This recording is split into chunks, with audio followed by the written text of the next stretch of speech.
সারা বাংলাদেশে 70,000 ডিপ্লোমা চিকিৎসক, তার ভিতরে 30,000 বেকার।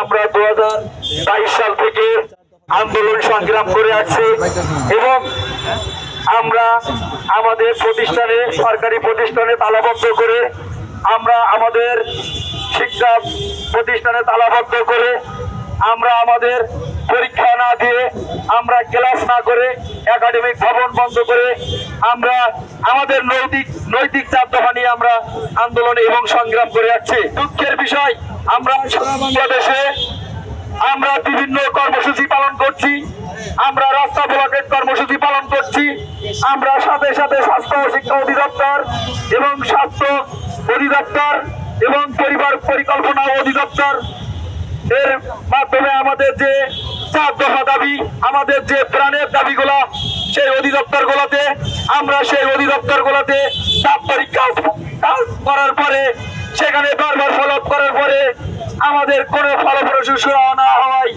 আমরা বিগত 22 জানুয়ারি এই শাহবাগে গোল চত্বরে আমরা দীর্ঘ 6.5 ঘন্টা করে আমরা এই সাধারণ ম্যাচ শিক্ষার্থী ঐক্য পরিষদের পক্ষ থেকে আমরা ব্লকেট কর্মসূচি 6 ঘন্টা ধরে পালন করেছিলাম।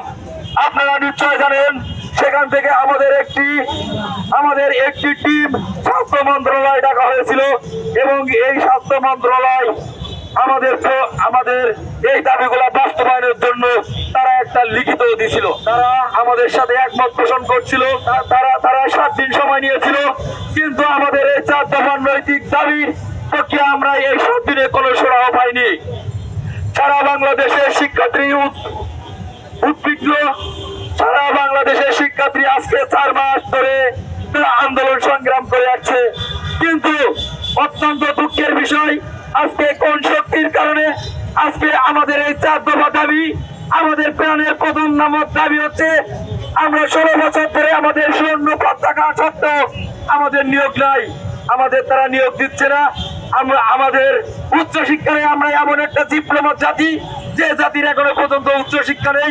আপনারা জানেন, আজকে কমিউনিটি ক্লিনিক গুলাতে আজকে জেনারেল শিক্ষায় শিক্ষিত, সেখানে এইচএসসি পাস, তাদেরকে বসিয়ে তাদেরকে হাতে অ্যান্টিবায়োটিকের মতো সেন্সিটিভ জিনিস মেডিসিন উঠিয়ে দিয়ে চিকিৎসা প্রদান করার ব্যবস্থা করা হয়েছে, কিন্তু আজকে সারা বাংলাদেশে 70,000 ডিপ্লোমা চিকিৎসক, তার ভিতরে 30,000 বেকার।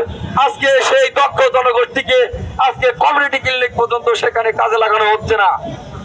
আমরা জানি না, অনেক জায়গায় বিভিন্ন অনলাইনে, বিভিন্ন পত্রিকায়, বিভিন্ন জায়গায় গ্রাজুয়েট চিকিৎসকদের সাথে হয়তো তারা বিভিন্ন সাংঘর্ষে মনোভাব পোষণ করছে। আমরা কোনোভাবেই আমাদের গ্রাজুয়েট চিকিৎসক, তারা আমাদের শিক্ষক, তারা আমাদের ছাড়, তাদের সাথে আমাদের দাবিগুলোর কোনো কনফ্লিক্ট নাই, সংঘর্ষ নাই। আমরা চাই আমাদের বিগত দিন থেকে আমাদের উচ্চ শিক্ষা নাই, আমাদের নিয়োগ নাই, আমাদের নির্দিষ্ট কোনো বোর্ড নাই, আমরা বোর্ড চাই। আমরা চাই আমাদের একটা কোর্স কারিকুলাম প্রদান করা হয়েছে, সেই কোর্স কারিকুলামের সংশোধন চাই। আজ সারা বাংলাদেশ থেকে আজকে আমরা এখানে আসছি, আমরা প্রতিনিধিরা আসছি। আমাদের সেই শাহবাগের কর্মসূচিতে আমাদের কোনো সুরাহা দেওয়া হয়নি। আপনারা জানেন, আমরা যদি আমাদের এই 7 কর্মদিবস বা 7 দিনের মধ্যে কোনো সুরাহা না দেওয়া হয়, তাহলে আমরা ঢাকামুখী বৃহৎ কর্মসূচি ঘোষণার কথা বলছিলাম। আমরা তাদের জানাতে চাই, যদি আমরা ঢাকামুখী বৃহৎ কর্মসূচি প্রদান করব, যে স্বাস্থ্য মন্ত্রণালয় অন্তর্ভুক্ত, যে স্বাস্থ্য শিক্ষা অধিদপ্তর, যে স্বাস্থ্য অধিদপ্তর এবং পরিবার পরিকল্পনা অধিদপ্তরের অন্তর্ভুক্ত আমাদের এই দাবি দেওয়াগুলা, তারা এই 7 দিনে তাদের সাথে আমরা যোগাযোগ করছি, কিন্তু বিভিন্ন ধরনের পায়তারা চালিয়ে এখনো পর্যন্ত আমাদের একটা দাবি ন্যূনতম পর্যন্ত তারা বাস্তবায়ন করেনি। আজকে সারা বাংলাদেশের ডিপ্লোমা চিকিৎসক, ইন্টার্ন, চাকরি প্রত্যাশী সবাই ক্ষুব্ধ এবং সাধারণ শিক্ষার্থীরা ক্ষুব্ধ। তারা দিনের পর দিন আন্দোলন সংগ্রাম করে আসছে। আমরা সিদ্ধান্ত নিয়ে ফেলছি, আজকে যদি আমাদের এটা সুরাহা করা হয়নি, আমরা এইখান থেকে আগামী রবিবারের মধ্যে আমাদের যেহেতু দাবি দাবা পূরণ করা হয়নি, আগামী রবিবারের মধ্যে ঢাকামুখী স্বাস্থ্য মন্ত্রণালয় মুখী বৃহৎ মাস ঘোষণা করা হলো। প্রিয় সংগ্রামী ভাই বোনেরা, আপনারা জানেন আমাদের আমরা আমাদের জালে থেকে গেছে, আমরা চাই না আমরা ঘরে বসে থাকতে, আমরা এই দেশকে অস্থিতিশীলতা করতে চাই না। আপনারা জানেন আমাদের রিপোর্ট গুলা এনএসআই থেকে এফআই থেকে আমরা কি চাই তারা সঠিকভাবে জানে।